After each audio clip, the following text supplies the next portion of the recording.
রাতের বেলা অন্ধকার রাত, সবাই ঘুমিয়ে যায়।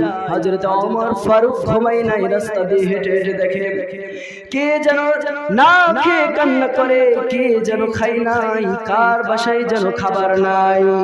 এই চিন্তায় চিন্তিত হয়ে রাস্তা দিয়ে একা একা হাঁটে আর দেখে যে কার বাসায় খাবার নাই, কে না খেয়ে রয়েছে। একদিন রাতের বেলা হঠাৎ এক বুড়িমা দুইটি বাচ্চা নিয়ে রান্না করতেছিল আর কান্না করতেছিল। বাচ্চাগুলো কান্না করতেছিল আর বলতেছিল, মা খাবার দাও, খাবার দাও। বুড়িমা ডাক দিয়ে বাচ্চা দুটিকে বলছে, বাবা আর একটু অপেক্ষা কর, খাবার হয়ে গিয়েছে। কিন্তু হযরত ওমর ফারুক রাদিয়াল্লাহু তাআলা দাঁড়িয়ে দাঁড়িয়ে দেখতেছিলেন, অনেকক্ষণ যাবত দেখতেছিলেন। রান্না যতক্ষণ দাঁড়িয়ে দেখতেছিলেন, রান্না ততটুকু সময় কিন্তু হয়ে যাওয়ার কথা। হযরত ওমর ফারুক রাদিয়াল্লাহু তাআলা সন্দেহ লাগলো, দাঁড়িয়ে দেখতে থাকলো। দেখতে দেখতে দেখে রান্নার সময় শেষ হয়ে যায়, কিন্তু পাতিল থেকে কখনো রান্না নামাই নাই।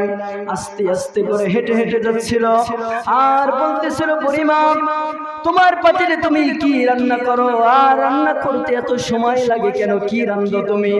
পাতিল সরিয়ে দেখেন শুধু পানি জাল হয় আর কিছুই হয় না। বুড়িমা বাচ্চা দুটিকে সান্ত্বনা দেওয়ার জন্য শুধু সেই পানিটি জাল করতেছিল আর বলতেছিল, বাবা খাবার হয়ে গিয়েছে।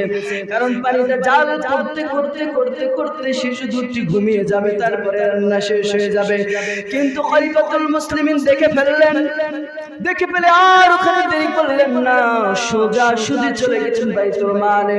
বাইতুল মাল থেকে নিজেই গাদার বস্তা কাঁধে নিয়ে হেঁটে হেঁটে যা কিছু প্রয়োজন ছিল রান্না করার জন্য সবকিছু বাইতুল মাল থেকে নিয়ে নিলেন।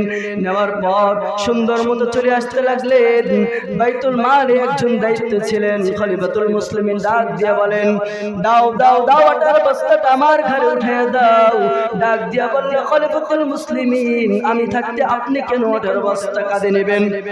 ডাক দিয়া বলেন, ও আমার সাহাবী শুনে নাও, কিয়ামতের দিন যদি আমি বলি আমার গুনার ভার তুমি একটা নাও, তুমি কি নেবা? ডাক দিয়া বললেন, না আমি তো আপনার গুনার ভার নেব না। এই যে খলিফাতুল, আমি একটা রাষ্ট্রের দায়িত্ব রয়েছে, কিন্তু আমি রাষ্ট্রের দায়িত্ব থাকার পরে আমার এলাকার লোকজন না খেয়ে রয়েছে, খাবার নাই। এই দায়িত্বটা কি আপনার? কিয়ামতের দিন আল্লাহ তাআলা আপনার কাছে জবাব দিবেন, আল্লাহর কাছে আপনাকে